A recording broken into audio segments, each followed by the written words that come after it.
Assalamualaikum Bre, selamat datang kembali di Guru Gembel Channel. Dulu ketika saya belum memiliki manajer profesional, di WA saya itu ada yang mampir, seorang mbak-mbak yang sangat sopan. Kakak, kita mau nawarin kerjasama nih, kita berasal dari anu. Wah iya, luar biasa. Kemudian menggairahkan sekali karena dia mengatakan, Pak, kalau Bapak menarasikan begini saja, ini draftnya begini-begini, selama 1 menit atau kurang dari itu, maka Bapak akan mendapatkan nominal sekian-sekian, yang nolnya 7. Wah, seneng dong sayanya ya, gitu-gitulah. Kemudian dia menawarkan kerjasama gini dan seterusnya. Kemudian pada akhirnya saya bertanya, Mbak, maaf ya, ini termasuk judi ya? Oh iya kakak. Ternyata dia jujur juga.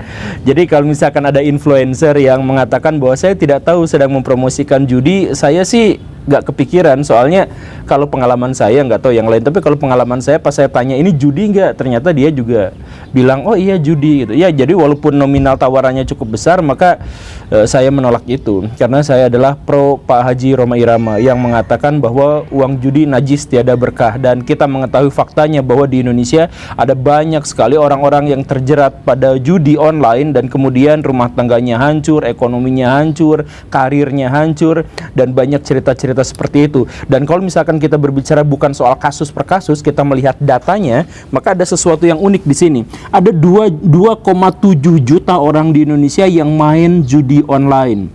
212.000 diantaranya itu adalah orang yang secara konsisten, secara rutin main judi online dengan transaksi 160 triliun rupiah, 160 triliun rupiah dari tanggal 1 Januari sampai 5 Oktober kemarin.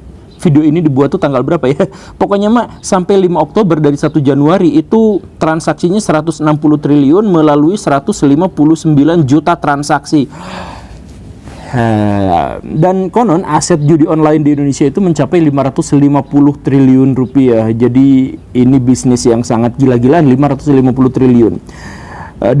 Dan kemudian kerugian negara per tahunnya dari judi online itu 138 triliun rupiah dan masih terus bertambah. Setahunnya segitu dan terus bertambah.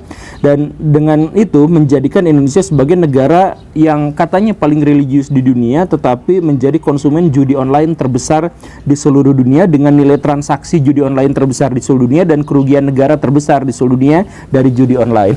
Luar biasa ya. Ini gila banget kalau kata kok bisa ya.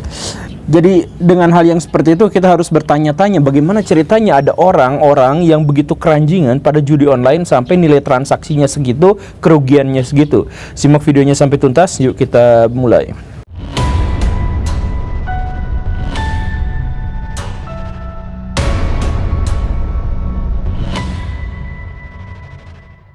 Pada tahun 2013, sekelompok ilmuwan di Amerika Serikat melakukan riset, melakukan penelitian terhadap orang-orang yang terjerat pada judi. Kenapa mereka melakukan judi dan kenapa mereka tidak bisa berhenti untuk melakukan judi. Penelitian itu, satu di antara responden yang dilibatkan itu berpengalaman sangat luar biasa, yaitu dia adalah seorang ahli saham, tukang main saham yang kayak gitu, apa sih namanya? Tapi kemudian dia terjerat pada judi dan akhirnya apa? Dari judi itu dia terpaksa nipu orang lain, nipu keluarganya, nipu koleganya, nipu kliennya untuk mendapatkan uang judi karena uangnya sudah habis dan dia terus-terusan ketagihan sehingga dia terus-terusan nyari uang dari tempat-tempat yang tidak disangka-sangka. Dan akhirnya apa? Ya semuanya, keluarganya, mertuanya, tetangganya, teman-temannya apa dan sebagainya habis ditipu sama dia untuk dia mendapatkan uang untuk membayar judi. Berapa kerugian yang teman-temannya, istrinya, keluarganya tanggung itu adalah 1,3 triliun rupiah. Ini luar biasa ya. Jadi bagaimana ceritanya ada seorang penjudi sampai mengorbankan uang orang lain 1,3 triliun rupiah untuk melakukan judi. Nah inilah yang kemudian membuat para saintis Amerika Serikat itu curiga ada sesuatu, bukan hanya soal ketagihan, tapi ada sesuatu yang lain yang membuat judi begitu berbahaya. Di Indonesia kasus-kasus semacam itu juga banyak terjadi. Kita mengetahui ada pejabat di Indonesia yang kemarin sampai rugi sekian triliun, besar sekali ya, yang dari Papua itu gara-gara judi, dan dia juga akhirnya korupsi ketahuan, juga kemungkinannya adalah hubungannya dengan judi. Jadi judi dia menyebabkan korupsi.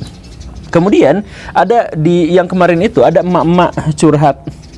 Mama curhat itu adalah bahwa dirinya, suaminya, dan seorang anaknya itu hidup dalam kemakmuran, hidup dalam kebahagiaan, semuanya baik-baik saja. Suaminya punya pekerjaan yang mapan, anaknya yang lucu, apa segala rupa kayak gitu. Sampai suatu kali ternyata si ayah itu yang manggilnya itu abi umi yang kayak gitu, yang si abinya itu ternyata kena pinjol, kena judi online, dan dari situ si ayahnya itu mulai kehilangan uang. Awalnya gajinya hilang. Setelah gajinya hilang ditanyain kenapa? Ya ternyata buat judi online. Tapi ya sudahlah, udah diperingatkan jangan kayak gitu lagi. Tapi akhirnya apa? Barang-barang digadein, mobil, motor digadein, rumah sampai juga digadein. Dan masih belum selesai di situ, ternyata dia terjebak pada pinjol, pinjem sana, pinjem sini, pinjem ke bank apa segala rupa, tetangga apa lagi-lagi nipu juga apa segala rupa, padahal ini religius, abi-abi gitu ya.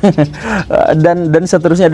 Ini si istrinya udah bener-bener kesel bagaimana ceritanya rumah tangga, masa depannya, ekonomi, karir, semuanya dikorbankan hanya demi kecanduan pada pinjol. Akhirnya si istri itu memutuskan untuk bercerai, walaupun tentu saja siapa yang mau bercerai, tapi akhirnya si istri memutuskan untuk bercerai. Dan akhirnya apa? Si suami yang tadi itu, yang memiliki karir bagus, yang memiliki ekonomi mapan, yang sudah hidup bahagia dengan keluarganya, akhirnya sekarang terkarantina hidup dalam penderitaan sendirian, dikejar-kejar sama pinjol dan kemungkinan masuk penjara gara-gara judi online itu.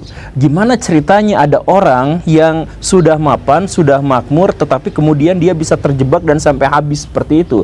Inilah yang kemudian membuat para ilmuwan Amerika Serikat itu penasaran, kok bisa judi memerangkap orang sampai kejadiannya seperti ini.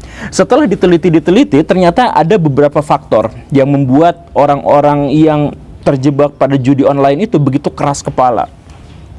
Secara sederhana, motif awal dari orang yang nyandu judi itu adalah ingin mendapatkan kemenangan secara instan, ingin mendapatkan uang besar secara instan. Itu yang paling dasarnya, dan semua orang juga pada dasarnya sih gitu-gitu aja gitu. Nah, cuman ada masalahnya di sini. Ketika seseorang sudah mulai berjudi, maka tidak ada kesempatan bagi dia untuk mundur ke belakang. Karena apa? Seandainya dia menang, maka dia akan kecanduan lagi untuk menang. Karena masang 1.000 dapat 100.000, kan dia senang, dia akan nyandu di situ seandainya dia menang. Dan seandainya dia kalah, itu pun akan membuatnya candu. Karena apa? Pas dia kalah, masang 100.000 terus hilang sama sekali, atau misalkan dia cuma dapat 1.000 perak berikutnya dan seterusnya, maka dia akan, aduh kapan saya menang, atau kapan saya bisa membalas, atau saya memberikan kompensasi atas kekalahan saya. Jadi harus saya masang terus agar saya nanti menang untuk bisa membayar kompensasi itu gitu. Jadi akhirnya apa? Setelah kalah, pas menang sekali, hore, ya udah lanjutin gitu. Jadi mau menang ataupun mau kalah, judi itu pada akhirnya juga akan memerangkap seseorang itu pada adiksi, pada ketergantungan. Itu adalah mekanisme yang paling dasar dari kenapa judi itu bisa menghancurkan karir seseorang, kenapa judi itu bisa mengadiksi seseorang. Tetapi kemudian para ilmuwan menemukan sesuatu yang lain, bahkan bahwa bukan hanya soal dia menang atau kalah kemudian adiksi di situ. Jadi si otaknya itu sangat seneng, si otaknya itu sangat pengen ketika dia merasakan sensasi menang dan kalah gitu. Jadi ketika kita masang itu, ada hormon-hormon yang bergejolak di dalam otak itu. Hormon kesenangannya itu bergejolak, deg-degan apa segala rupa gitu. Ibarat kalau misalkan Baraya suka sama nonton bola atau suka sama tim kesayangan berlaga gitu, Baraya itu kan deg-degan menang atau kalah, gimana atau gimana. Nah itu tuh Baraya tuh sangat menantikan hasilnya bagaimana gitu. Nah si otak juga bekerja dengan seperti itu. Jadi ketika Baraya main judi dan sebagainya, baik ketika Baraya tahu bahwa Baraya kemungkinan besar akan kalah, maupun Baraya percaya bahwa Baraya akan menang, itu tetap saja membuat si otak itu merasa nyaman gitu. Jadi salah satu yang membuat adiksi yang lainnya itu adalah bukan soal menang dan kalah tadi, soal proses untuk menjadi menang dan kalah itu ternyata juga adiksi. Jadi si otak udah benar-benar tercuci. Dan pada akhirnya yang lebih buruk lagi, temuan dari para saintis di Amerika Serikat itu menyebutkan 92% orang yang terjebak pada judi itu, dalam hal ini katakanlah judi online, itu benar-benar sudah tidak lagi memiliki batasan. Jadi maksudnya apa? Otaknya udah koslet, otaknya udah rusak, otaknya udah jadi goptut gitu. Jadi maksudnya apa? Dia tidak memiliki batasan tuh. Jadi kan kalau misalkan gini ya, orang yang masih normal main judi. Udahlah, nanti kalau saya udah dapat segini, saya berhenti. Atau udahlah, kalau begini saya berhenti. Nah, kan ada keinginan untuk berhenti gitu. Nah, kalau misalkan orang yang sudah nyandu pada judi, itu 92%-nya udah gak ada batasan. Jadi seperti yang tadi itu, bahkan ketika dia harus nipu orang 1,3 triliun, dia masih lanjut pengen ingin judi gitu. Bahkan ketika yang tadi yang orang Indonesia itu udah punya karir tapi karirnya dihancurkan, udah punya keluarganya dihancurkan, udah punya kasih sayang dihancurkan, karirnya dihancurkan segala rupa itu, tapi dia tetap aja main judi gitu. Dia tahu itu menghancurkan semuanya, tapi dia tetap main gitu. Karena apa? 92% orang otaknya udah rusak, udah tidak lagi memiliki batasan. Inilah yang akhirnya membuat para saintis Amerika Serikat itu menjadi takut juga, menjadi khawatir. Ternyata bahaya judi itu lebih besar daripada yang mereka bayangkan sebelumnya. Jadi kalau Baraya punya teman yang dia udah nyandu, udah adiktif banget sama yang namanya judi online apa segala rupa, Baraya pasti akan menemukan bahwa dia itu orangnya ngeyel banget gitu. Baraya udah ngasih tahu kayak gimana itu susah banget. Karena memang tadi itu si otaknya secara harfiah memang sudah rusak. Atau secara harfiah dia sudah tidak lagi memiliki pertimbangan-pertimbangan yang lebih masuk akal gitu. Jadi kalau misalkan ketemu sama orang-orang semacam itu, daripada kita nasehatin dan berharap bahwa dia nanti akan bertobat dan seterusnya, lebih mungkin Baraya ngebujuk Slipknot untuk bikin lagu kasidahan bareng sama Mamah Dede, daripada Baraya berharap bahwa orang yang Baraya ajak taubat dari orang yang judi online itu berhasil. Kemungkinannya lebih kecil itu gitu. Karena memang susah, ya itu yang tadi itu otaknya memang dalam konteks itu memang sudah rusak gitu. Nah, lalu bagaimana ceritanya? Bahkan atau gini, saya kan kemarin lagi nyari-nyari sumber tentang judi online gitu ya, dan saya menemukan di CNN soal judi online begini. Terus di bawahnya itu ada kolom komentar, satu-satunya orang yang berkomentar, terus dia ngomongnya kayak gini, daripada polisi itu mencari-cari soal data transaksi judi online, mendingan pikirin tuh transaksi koruptor di Indonesia gitu. Saya sih menduganya orang itu, saya menduganya orang itu sih juga tukang judi online gitu. Makanya otaknya rada sengklek gitu. Ya, kan berita itu sedang menceritakan transaksi judi online, kemudian dia komen daripada transaksi judi online mendingan bahas tentang korupsi di Indonesia. Lah kan konteksnya tentang judi online, berita itu tentang judi online, ngapain juga dia tiba-tiba langsung daripada ke sini mendingan ke sini gitu. Jadi kalau misalkan ada orang yang ngobrolin soal pemerkosaan, wah daripada ngomongin soal pemerkosaan mendingan ngomong soal pencopetan gitu. Itu kan dua konteks yang berbeda, itu dua kejahatan yang berbeda, dua kemaksiatan yang berbeda. Tapi gara-gara si otaknya memang sudah sengklek gitu, jadi logical fallacy buat mereka itu adalah sesuatu yang sangat normal gitu. Dia cari-cari pembelaan, cari-cari alasan ketika dia memang sudah terjebak pada judi online itu gitu. Nah, jadi ketika misalkan Baraya punya teman, kemudian katakan pada orang-orang yang ya tukang judi online itu, dikatakan begini nih, oi, kalian semua, kalian itu sebenarnya ditipu. Kalian itu sebenarnya nggak akan menang, karena menang dan kalah di dalam permainan judi online itu sudah di-set. Jadi menang kemungkinan sekian persen, kalah kemudian sekian persen, dan yang dipastikan adalah bandar yang pasti selalu menang betapapun kemenangan yang Baraya dapatkan. Itu nggak mungkin, karena yang paling pasti menang itu adalah si bandarnya, dan itu di-set. Jadi nggak mungkin jadi ini. Jadi makanya saya tuh sering bilang ke teman-teman gitu ya, judi online itu pada dasarnya bukan judi. Judi online itu dasarnya adalah penipuan, bukan judi. Kalau judi itu berangkat dari kemungkinan-kemungkinan, dari spekulasi-spekulasi. Probabilitasnya tetap acak, tetap gak jelas. Sedangkan judi online itu probabilitasnya terhitung, tertata. Kemungkinan orang menang sekian persen, kemungkinan kalah sekian persen, bahkan kemenangannya kapan dan kekalahannya kapan pun di-set kapan gitu. Jadi menciptakan belenggu adaptif gitu, menciptakan belenggu di mana kita itu merasa nyaman, merasa enak, merasa bisa menyesuaikan diri dengan sini, dengan kemaksiatan, lalu masuk ke situ, kita gak tahu, dan kemudian kita benar-benar terjebak aja di situ sampai akhirnya duit kita habis sama sekali oleh itu. Dan apakah si bandar-bandar itu bisa berempati kepada orang-orang yang telah dirusaknya, yang rumah tangganya hancur, yang negaranya hancur? Ya enggak, mana ada. Itu orang-orang yang bandar-bandar, orang yang suka promosiin, orang yang iya kakak silahkan datang ke sini, bangsat itu segala rupa, itu udah orang-orang yang memang otaknya sudah hancur, udah nggak punya iman, udah nggak usah ngerti soal moral dan sebagainya. Mereka cuma ngertiin gimana caranya dapat duit, bahkan ketika itu dengan cara menipu orang yang paling miskin untuk jatuh pada kemiskinan yang lebih parah lagi. Mereka udah nggak peduli soal itu.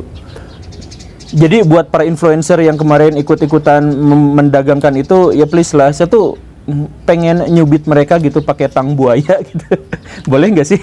Atau minimal ada nggak sih nyubit online gitu? Saya nyubit orang ke dia tapi via online gitu. Karena kesel sekali kan, banyak di antara mereka tuh yang sudah tajir melintir, sudah kaya raya, mereka sudah jadi artis, mereka sudah jadi apa, tapi kenapa juga mereka rela untuk mempromosikan sesuatu yang akan menghancurkan karir orang lain, negara orang lain dan sebagainya. Kan merugikan negara iya, merugikan per individu, merugikan keluarga iya.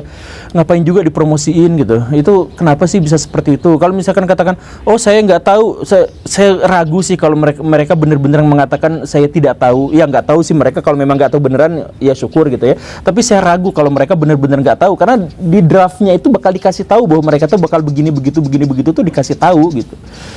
Ya itu mah pengalaman saya pribadi, tapi nggak tahu yang lain gitu ya. Jadi gimana solusinya? Iya, solusinya saya sih sampai sejauh ini juga relatif atau cenderung gitu ya, putus asa kalau misalkan ketemu dengan orang-orang yang seperti itu gitu. Jadi mendingan dikarantina aja. Maksudnya kalau Baraya kenal orang yang seperti itu atau kenal dekat dengan orang yang seperti itu, coba nasihatin baik-baik. Tapi kalau misalkan dia masih ngeyel terus dan seterusnya, mendingan jauhin aja. Sebab kalau misalkan dia udah kecanduan sama judi itu, cepat atau lambat Baraya akan dipinjemin duit sama dia. Baraya namanya akan dicatut untuk dia pinjem online. Nanti Baraya yang diteror gitu ya. Kemudian Baraya juga kemungkinan ditipu, kerabat Baraya kemudian ditipu sama dia untuk bisa agar dia terus-terusan main judi online gitu. Kemungkinannya seperti itu. Makanya mendingan jauhin, karantina, korbankan satu orang itu, jangan sampai dia itu menularkan kepada pihak lain gitu. Mungkin seperti itu sih. Ya walaupun itu gila aja sih promosinya, sampai saya kemarin waktu ya nyari-nyari sumber ini di HP gitu, berita judi online, saya nyarinya berita judi online, tapi laman Google itu semuanya di yang pertama itu judi online gacor, malah dipromosiin saya supaya ikutan ke situ gitu. Saya masuk ke sini, atau misalkan ada streamer gamers gitu yang silakan ini, akhirnya apa, banyak bocil-bocil di Indonesia yang masih kecil-kecil itu akhirnya juga terjebak. Bayangkan masih kecil, ketika mereka duitnya itu masih ditanggung sama orang tua, mereka mulai nyandu sama yang kayak gitu. Gimana gedenya? Itu kepikiran nggak sih orang-orang yang influencer yang memperdagangkan itu, nggak kok tega gitu mereka melakukan itu kepada anak-anak kecil gitu, atau misalkan secara keseluruhan bahkan orang-orang besar kok juga kan pada akhirnya menjadi tidak rasional dengan itu gitu. Kan jadi kesal. Atau misalkan ada usul kemarin itu, ya udah gimana kalau misalkan karena transaksi karena transaksi judi online itu sangat besar, karena apa, ya udah kita legalkan aja kayak Malaysia, kayak Thailand, kayak Kamboja. Jangan mikirin supaya aja melegalkan seperti ini, karena sekali lagi judi online itu bukan judi itu penipuan. Judi online itu penipuan gitu. Jadi udah di set menang kalahnya. Kalau udah di set menang kalahnya, itu namanya bukan spekulasi lagi, bukan ala judi lagi. Kita mengiranya judi, kita mengiranya ada kemungkinan kita menang, ada kemungkinan kita kalah, sekian persen dan sebagainya. Iya, kita mikirnya, makanya judulnya judi. Tapi aslinya si bandar itu sudah benar-benar tahu, saya akan dapat penghasilan sekian, saya akan mendapatkan keuntungan sekian, dan dipastikan orang-orang yang itu kalah. Jadi coba siapa di antara Baraya, siapa di antara orang yang kenal orang yang main judi online terus jadi tajir kaya raya karena keuntungannya dapatnya gede gitu? Kan nggak akan ada gitu. Ya tapi saya mau ngebudah kayak gimana pun, kalau misalkan ketemu sama orang-orang yang kayak gitu udah susah. Mereka paling iya tapi terus aja kecanduan gitu. Butuh tekad yang sangat kuat dari orang yang dimaksud itu untuk bisa mengubah keadaan. Semoga, saya berharap, saya nggak bisa ngasih solusi, saya udah dalam tanda kutip udah putus asa soal ini, tapi saya doakan semoga orang-orang itu bisa mengatasi semuanya. Semoga dia bisa baik-baik saja, dan semoga semua masalah judi online di Indonesia itu bisa teratasi. Iya kah? Terima kasih karena sudah menyimak. Saya Guru Gembul. Assalamualaikum warahmatullahi wabarakatuh.